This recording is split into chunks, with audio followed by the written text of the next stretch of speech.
dire of a need as if this was, let's say, a 90-degree angle, or somebody could be waiting right here.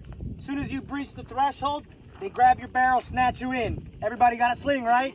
Where that weapon goes, you're going. I guarantee it.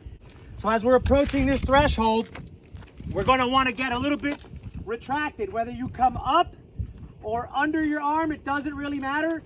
All that matters is that, assuming this was the threshold, when I come through the threshold, I'm not doing that because I don't want to flag my position and telegraph where I'm going. So as I'm approaching the threshold, I'll retract a bit. I have ID. I can shoot. You want us to move? Yes. So I'm clearing the hallway. I want to stay presented as long as possible, as much as possible. IDing as I go along. As I approach the threshold, I'm going to retract a bit. I identify the target. I'm going to go ahead and break the shots off to back it.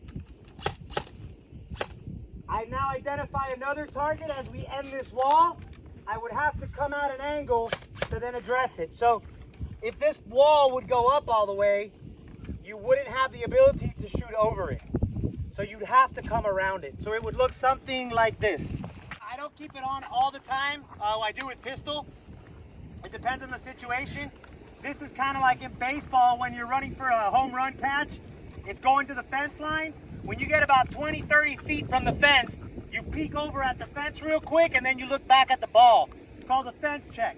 This is similarly how I use it. I just quickly tap the light real quick. I don't even let it get to full brightness.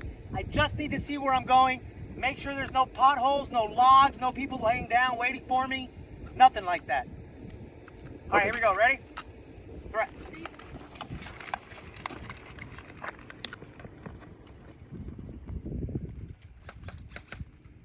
That's it.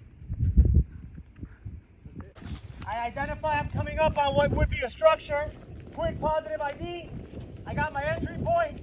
I'm making it towards the end of the hallway. I retract a little bit, get an angle. I see it, take the shot, continue, see it, take the shot. Questions? And I have to positively identify my target to take my shots. So activating the light as little as possible is the goal. It's kind of like making noise. You want to be quiet until you can't be quiet anymore. You want to stay unilluminated until you have to illuminate, and that's fine. Any questions on light usage?